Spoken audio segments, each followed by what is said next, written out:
नमस्कार शेतकरी मित्रांनो, आज आपल्याकडे जळगावचे दादा आलेले आहे, डॉक्टर साहेब आणि वैभव दादा बोदवडचे हे पण डॉक्टर साहेब आहे. हां, तर आपण यांना आज एसआरटीबद्दल माहिती देणार आहे. आणि दादांना एसआरटी करायची खूप इच्छा होती तीव्र. मग त्यांना अनुभवी कोणतरी पाहिजे होतं, तर ते आपल्या शेतीला आज भेट देण्यासाठी आलेले आहे.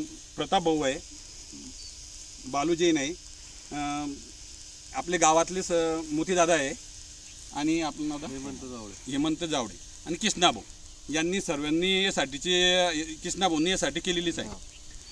तर आज त्यांना एसआरटीबद्दल आपण माहिती देणार आहोत. दादा, आपल्याला काय करायचं आहे?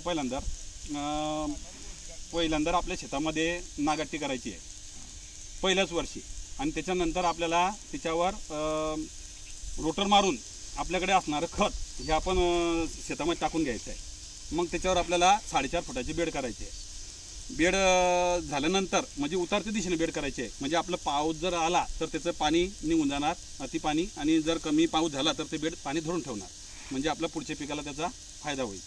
आणि आपल्याला जे आपण पीक लावतो आहे पहिलं पीक लावतो त्याचे मुळं जमिनीमध्ये तसंच ठेवायची आहे आणि म्हणजे कटिंग करून घ्यायची आहे त्याची. जेवढा आपल्या शेतामध्ये काडी कचरा असेल त्याने आपल्याला सेंद्रिय कर्ब जमिनीमध्ये लवकर वाढणार. आता तुम्हाला पण एसआरटी करण्याची तयारी आहे, म्हणजे तुम्ही थोडाफार अभ्यास केलेलाच असेल. तर तुम्हाला आता हे एसआरटीचं क्षेत्र बघून आपलं पूर्ण 16 एकर एसआरटी क्षेत्र केलेलं आहे मी. तर तुम्हाला काय वाटलं त्याबद्दल? आणि तुम्हाला एसआरटीचं म्हणजे पिकं पाहिली तुम्ही, आता आपला गहू पाहिला, कपाशी पाहिली, तूर पाहिली, त्याच्याबद्दल तुम्हाला काय वाटते ते मी 2 शब्द सांगा. आज दिनांक 12 जानेवारी ना, 13 जानेवारी 2025.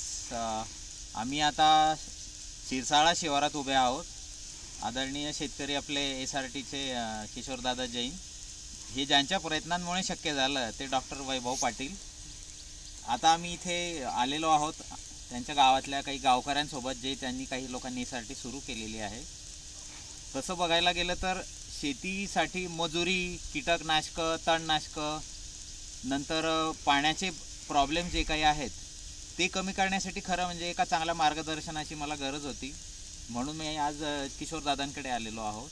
एकंदरीत शेत त्यांनी आम्हाला दाखवलं. साधारणतः 40 एकराचं त्यांची पूर्ण शेती आहे. त्याच्यामध्ये त्यांनी तूर, नंतर कापूस, हा गहू लावलेला आहे.